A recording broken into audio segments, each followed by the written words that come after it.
Can you say amen?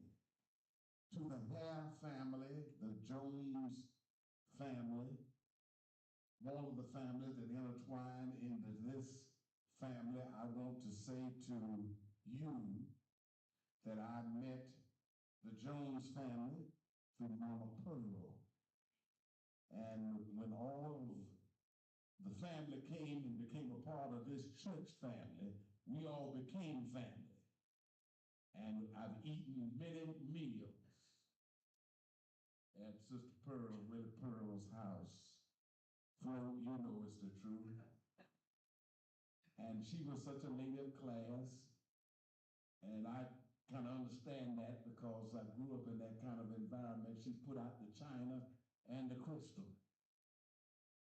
And when they tried to get her to serve on paper plates, she said, the preacher's coming here to eat. And she pulled out all that good stuff. And that's what black women used to do. Do I have a witness here? And so her daughter, Sister Annie, and Adrian, and Sue, I'm calling all y'all. Y'all know what she was. And I want to know, I've met Miss Sheffield, his mother, and his brothers and sisters. And Wardell is back there. Wardell, what man, when I grew up, I'm gonna be like Wardell. I want to walk like him. And it's just a blessing to be here today and be allowed to do this. Sister Annie, no, let me just keep it real. We're praying for you, because you can't make it without prayer. Now, I love Lorenzo Jr., and I love Tamala, Tam as we call her, but Nikita is my friend. And the reason, because she's the baby, and I'm the baby, and my wife is the baby, and babies have to stick together. And little do you families know, we are the ones who run the family. I know I'm right. At least I ran the house that I grew up in.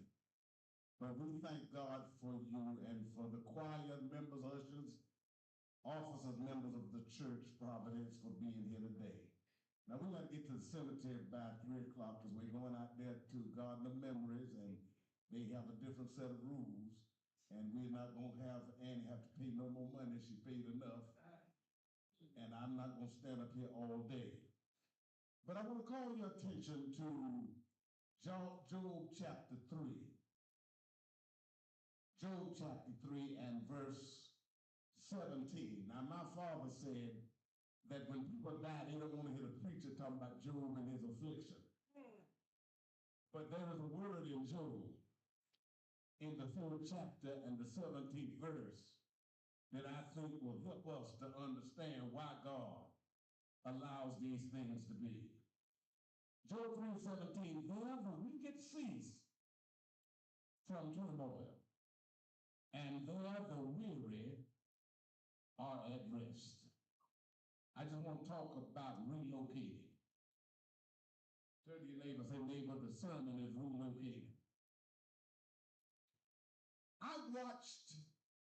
Let me apologize for those of you who think that clergy are these towers of strength. For those of you who believe that clergy, that we are, I'm guilty because I have a heart. And I can't stand to see people sick. But Bill, I thank God for you that you can go to the hospital. I can't handle it. If you want to see me fall out and cry, my members saw me at one of our late members' bedside dying of cancer. And they had to carry me out the house. And some of them were looking at me like, now he ought to be stronger than that. But in reality, I am human. And I watched Lorenzo go through COVID and other conditions in his body. And I myself asked like Job, why, God, would you allow such a nice man, kind-hearted person to go through all of this illness? the Lord say to me what he said to the Apostle Paul, that I know you're praying for me, but though you're praying, understand that he still has to deal with the reality of life. That I'm almost done. And he said to me, God said to me, just like the Apostle Paul, Louisa prayed. And I didn't hear his prayer. But I told him just what I told the Apostle Paul, my grace. I wish I could check now. Maybe I'll say it later. But my grace is sufficient. And I went to Lorenzo Jr., Nikita, and Tammy, and Annie, and had to come to the realization that God knew what he was doing. Even in the pain of seeing one suffer, a man that had been a good husband, a good father, a good grandfather, a good man, a good saint, to see him go through all of this that he suffered. And then try to understand why would God do it. And I Job 16 and make it stand. What you do to the slave never really took it. And that's what it's got to do. You got to trust God. You got to trust in the going through the solution of life. You got to trust God. This is shit. You got to and God takes your little one out of his way. And this is the plan that what they're doing is we want it. We all want it. Because he does not is not holy. This is this book of holy. He gives them proof. They is holy of it. That's what I'm going to do. About building stuff. And see what again. What you find that? And if it's me, with that power, he had to relocate. Well, because we'll see that something. He didn't belong to you. My father died, my mother died, my sibling died, my son died, my grandparents died, and the day of faith, reality. But death was a temporary situation, and it goes through. And we I can tell you because and we all sitting right now, and I can hear it. When you trust in God, you have to understand that he didn't come here to stay. He just relocated. It's something Fat Tuesday, Ash Wednesday, and then he made his exit. The day before Ash Wednesday, when everybody going to get the party on, come and hurt me here. There was Fat Tuesday. Everybody get your party on. Everybody get it out your system so that you could make a commitment on Ash Wednesday to go through the written period that on Easter Sunday in the resurrection of Christ. But the day after Ash Wednesday, they went to the sons. I heard God say, servant, well done.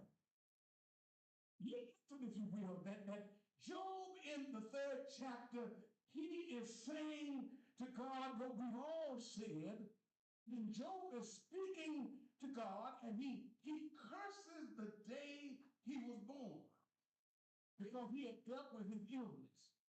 He had dealt with his situation, and he had dealt with what I call fair weather friends. You know, I know how folk are. Just like Job's friends, what sin did Lorenzo commit? Was he really committed to his wife? Because he really was a sick man. Y'all missing this.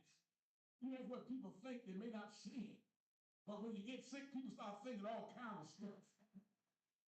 If he was really a teetotal, you know, that's what people say when you go through. But that doesn't exempt you from sickness. You know, this, nobody with that. this was a man who wouldn't be at this funeral at this moment. And Jesus is up and experiencing that. Job said, and no one can look at this man. As a matter of fact, God said that he was one of the most righteous men, if not the most righteous men in the East. And when Satan was looking for somebody to try, to hear God say that, oh, shit.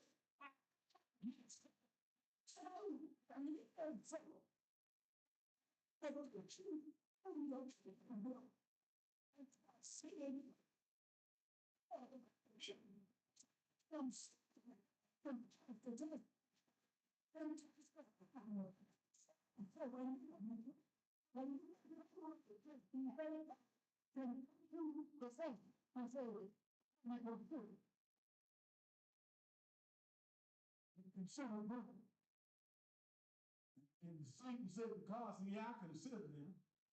But you see, you got this fence around. Watch this. And if you move the hedge, I make Job curse you out. Can I tell you what Job didn't do? He didn't curse him out. Tell you what he said, I don't know what you do, but though you sling, I'm going to crush you. You know what?